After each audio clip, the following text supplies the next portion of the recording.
Bueno, continuamos con conceptos básicos hablando sobre lesiones de ocupación de espacio en el hígado. Y nos toca hablar sobre lesiones sólidas benignas. Cuando uno habla de benigno o maligno, es conveniente tener en cuenta que no nos podemos limitar a las imágenes. Las imágenes pueden confundirse, son muchas veces muy parecidas. Tenemos que tomar en cuenta pues los otros elementos. La clínica es fundamental. El paciente está asintomático, no tiene nada aparentemente en el hígado y aparece esto, o el paciente ya tiene una patología de base. Puede ser necesario utilizar marcadores de laboratorio, además de las pruebas hepáticas, marcadores tumorales, virales.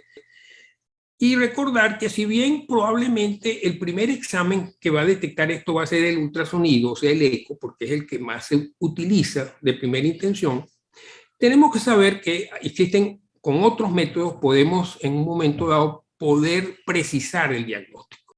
Tomografías, resonancias, cintigrafías, endoscopias, laparoscopias, etc. En última instancia puede ser necesario inclusive utilizar métodos más invasivos, como puede ser una punción con aguja fina para ver citología o una biopsia para ver histología.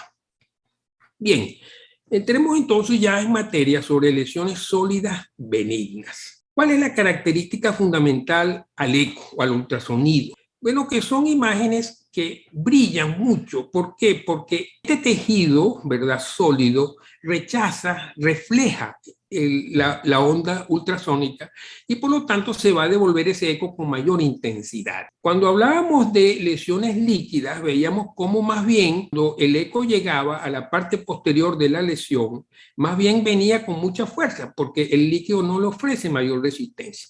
Y se producía lo que se llamaba el reforzamiento posterior, estaba más brillante la parte posterior. En este caso va a ser todo lo contrario y lo que vamos a ver más bien es una sombra tónica.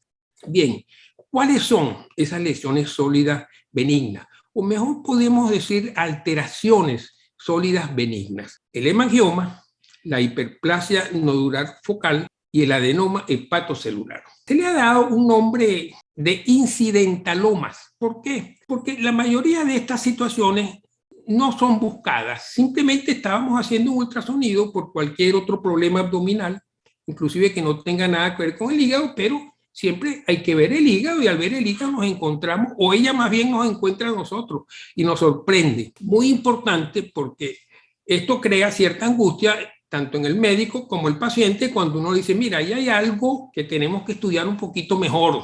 De manera que hay que manejar esta situación con mucha mano izquierda para no provocar mayor angustia. Bien, empecemos entonces con la primera situación, que es el hemangioma hepático. ¿Qué es un hemangioma? El hemangioma es un ovillo de vasos sanguíneos rodeados de tejido conectivo. Esto se ve muy bien en el corte que vemos arriba y a la izquierda, que es un corte histológico donde vemos ese tejido que se ve ahí de color así como grisáceo verdoso, es tejido conectivo, que está rodeado de los vasos que se ven muy bien entonces ya en un corte histológico coloreado como es el de la mano derecha.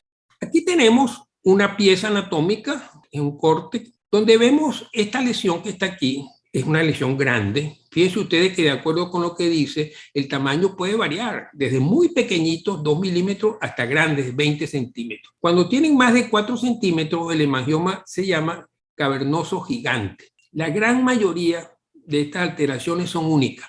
Sin embargo, hay un porcentaje pequeño en el cual se puede encontrar más de una. Están ubicadas en el lóbulo derecho y con frecuencia son subcapsulares hasta allí pudiendo llegar a ser pediculadas. Bien, esta lesión que estamos viendo aquí, si una persona, si un médico hace suficiente número de ultrasonidos abdominales, indefectiblemente se va a encontrar con esta lesión, porque un porcentaje significativo de la población general lo tiene. Esto es un hemangioma pequeño, como se ve, redondeado. Es hiperecogénico o hiperecoico como debe ser, pero es limpio. Su estructura interna se ve bastante fina, regular. Los límites son precisos, parece que estuviera excavado allí en el hígado. No tiene halos, no tiene cápsula. Estas lesiones muy generalmente son únicas y giran alrededor de 3 centímetros. En la imagen de abajo podemos ver la sombra sónica que produce esta lesión sólida. Sin embargo, no todos los hemangiomas son así. Fíjense ustedes que estos hemangiomas con el tiempo tienden a crecer y al crecer empiezan a producirse situaciones en su interior, hemorragias, trombos, etcétera, que modifican totalmente su estructura. Aquí tenemos 6 diferentes hemangiomas gigantes y cada uno de ellos es diferente. Por eso les digo que a veces el ultrasonido solamente o inclusive con otros métodos de examen no son suficientes para poder establecer con precisión el diagnóstico de hemangioma benigno. Los métodos dinámicos radiológicos o por resonancia son muy útiles. Si uno inyecta un contraste endovenoso, uno se da cuenta que, como se ve en la primera imagen, lo primero que sucede es que rápidamente el contraste es captado por la periferia del hemangioma en forma como de gránulos, de nódulos. Luego, en el medio, uno ve cómo esa imagen se va cerrando hasta que en la imagen a la derecha vemos cómo el contraste llena por completo la lesión. Esto sucede en cuestión de pocos minutos. La resonancia es muy útil también. Fíjense ustedes que aún sin contraste hay una gran diferencia entre T1 y T2. En T1 la señal es de muy baja intensidad, en cambio en T2 la imagen es de gran intensidad, lo cual es muy característico de estos tipos de lesiones sólidas. Aquí tenemos 2 ejemplos. A la izquierda un hemangioma pequeño y a la derecha un hemangioma grande. Podemos hacer también la parte dinámica con resonancia magnética. Nuevamente vemos cómo el contraste que hemos inyectado en la izquierda comienza a aparecer en la periferia en forma nodular, empieza a dirigirse hacia el centro hasta que llena por completo la lesión.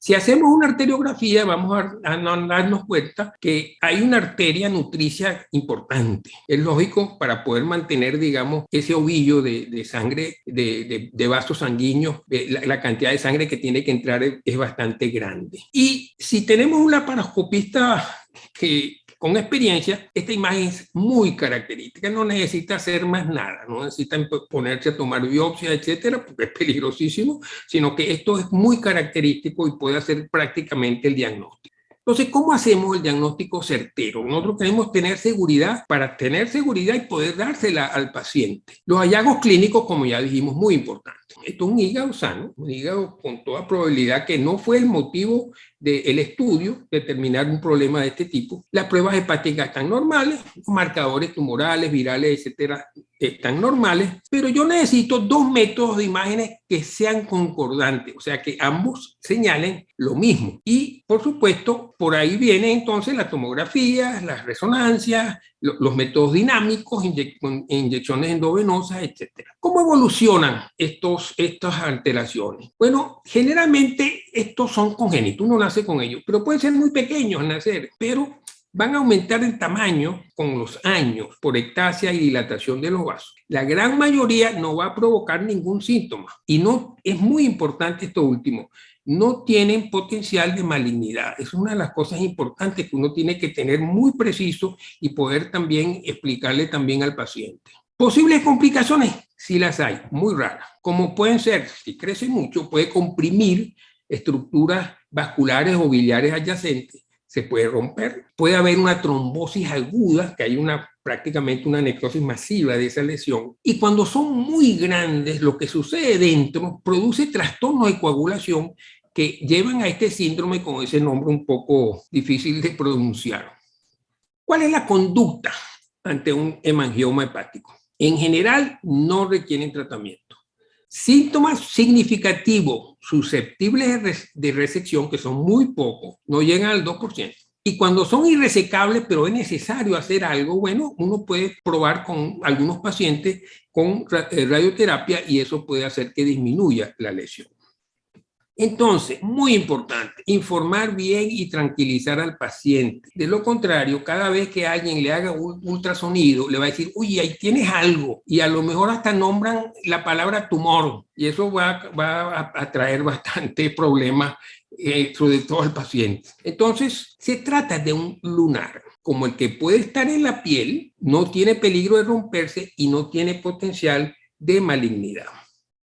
Bien, la segunda alteración es la hiperplasia nodular focal, por mucho menos frecuente que ese hemangioma pequeño que vimos en las imágenes iniciales.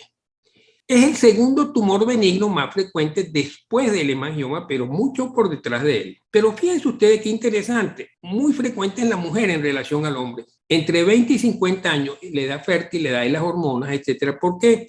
Porque está muy influenciado por las hormonas. Los anticonceptivos influencian su desarrollo y es una de las primeras preguntas que uno le hace al paciente o a la paciente que se encuentra en esta situación. ¿A qué se debe esta hiperplasia nodular focal? Como dije, esto es una lesión adquirida, no es congénita, es adquirida por regeneración anormal focal de hepatocitos que se acompañan de fibrosis. Y veamos ¿a qué se debe eso?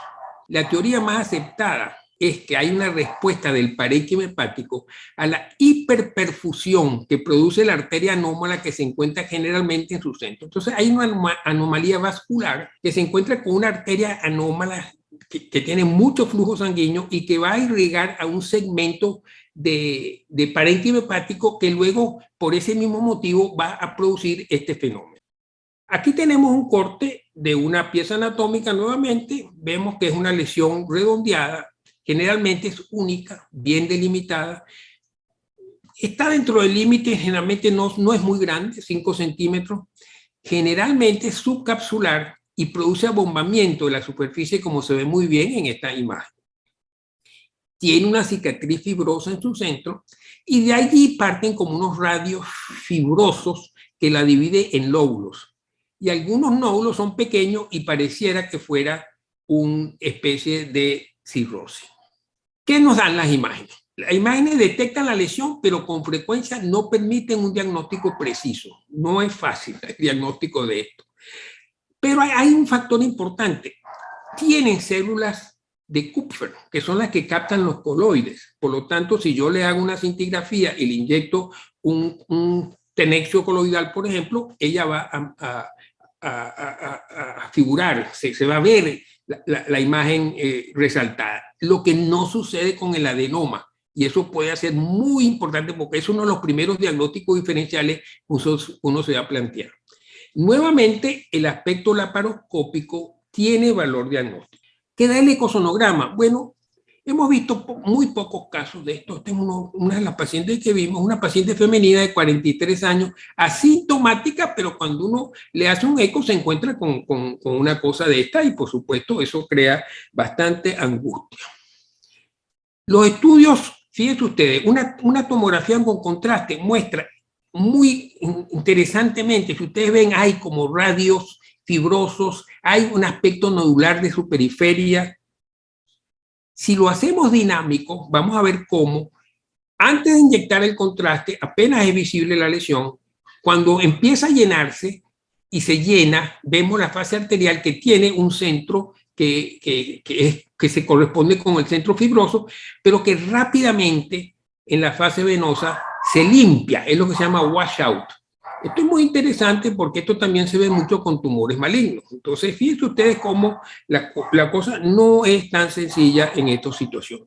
El gadolinio nos puede permitir ver una imagen bastante característica. Vean en la izquierda, así redondeada, pero como con nódulos en su periferia y luego una parte central que se distingue de la demás. ¿Cuáles son las manifestaciones clínicas de esta situación?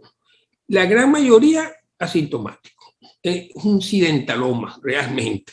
Las mujeres que reciben anticonceptivos están más propensas a estos síntomas en forma de dolor debido a sangrado intratumoral. Pueden presentar síntomas porque esas tienden a crecer muy rápido y empiezan a tener problemas en su interior. Muy raramente pueden romperse y provocar hemorragia intraabdominal y no existe evidencia de que sea premaligna. Esto también la diferencia mucho del adenoma. ¿Cuál es la conducta? Resección quirúrgica depende del tamaño, la ubicación, la presencia de síntomas, complicaciones y sobre todo, muchas veces, simplemente si se puede extraer con facilidad, se extrae para precisar el diagnóstico, porque es muy difícil a veces llegar a un diagnóstico aún con punciones, etc. El aspecto laparoscópico puede tener gran valor. Suspender los anticonceptivos puede detener el crecimiento o inclusive revertirlo. evitar su uso es mandatorio. El embarazo puede estimular el crecimiento de la lesión. Bien, la tercera alteración son los adenomas, y en este caso adenomas hepáticos. ¿Qué son los adenomas? Los adenomas son tumores epiteliales benignos que se generan por el crecimiento exagerado de células normales. Ojo, no son células cancerosas, son células normales pero que crecen en una cantidad excesiva. En el caso del hígado pueden provenir de los hepatocitos, como se ve en la parte de abajo, o de los colangiocitos. Cuando provienen de los hepatocitos, por supuesto, es un adenoma hepatocelular, y de los colangiocitos es un adenoma de los conductos biliares. El más frecuente es el adenoma hepatocelular. Es benigno, poco frecuente. Mujeres mayores de 30 años y anticonceptivos por más de 5 años. Fíjense nuevamente la influencia hormonal, sobre todo en las mujeres. Raramente esporádico en hombres que reciben esteroides anabolizantes. En afecciones metabólicas como enfermedades por depósito de glucógeno, tirosinemia y diabetes pueden aparecer, y ocasionalmente se presenta una tendencia o una predisposición familiar.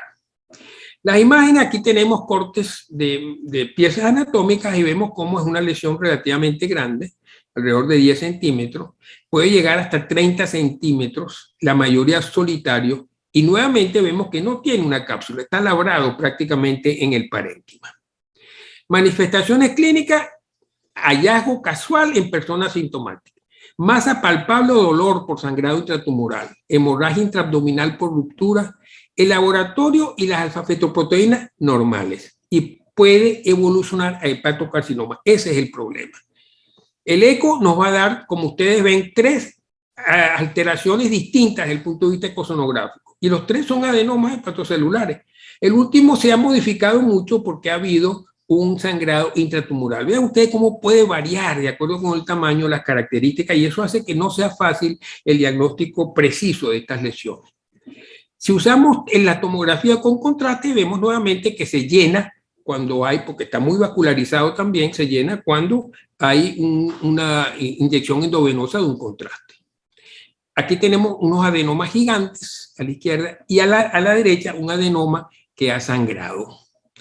La resonancia magnética, nuevamente, también cuando usamos un método de contraste, veo cómo se resalta la imagen. El diagnóstico, sospecha clínica, mujer, anticonceptivo, ruptura. Cintigrafía no capta el coloide. Esto se diferencia de la hiperplasia nodular focal. No tiene célula de Kupffer, no capta el coloide. Con frecuencia, el diagnóstico definitivo solo puede realizarse mediante biopsia a cielo abierto. Conducta es benigno, pero ruptura y evolución a maligno hacen que lo ideal sería no tenerlo.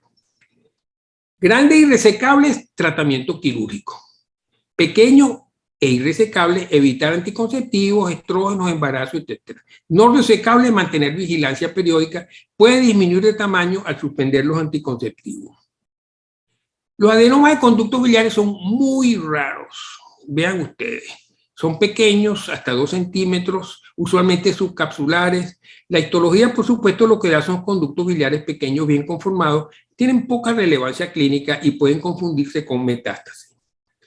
Esto es interesante, el pseudotumor del lóbulo cuadrado. Lo traigo porque un hígado esteatótico con mucha grasa, con muchos triglicéridos en esos hepatocitos, se pone muy brillante en forma uniforme, excepto que queden áreas que no captaron o que no tienen grasa, como sucede aquí en el lóbulo cuadrado con cierta frecuencia en estos pacientes. Y nos da esta imagen que nos puede hacer sospechar que existe una lesión, pero no es tal. Son zonas de parénquima hepático libre de esteatosis. La ubicación más frecuente es en el lóbulo cuadrado, pero puede estar también alrededor de la vesícula o en cualquier otra parte del hígado. Hay que recordar que procesos inflamatorios pueden provocar imágenes de LOES que no son las que hemos mencionado. Por ejemplo, la tuberculosis miliar produce granulomas, como ustedes ven acá, ¿verdad? Como se puede ver muy bien al eco. Y luego hay, por ejemplo, estas micosis que se ven en pacientes muy inmunosuprimidos y que dan esta imagen. Esto que ustedes ven aquí se ve exactamente igual cuando uno hace un estudio radiológico. Es una imagen muy característica de lo que puede ser una candidiasis hepática. Y con eso terminamos esta parte y en próximas charlas hablaremos ahora de lesiones sólidas malignas.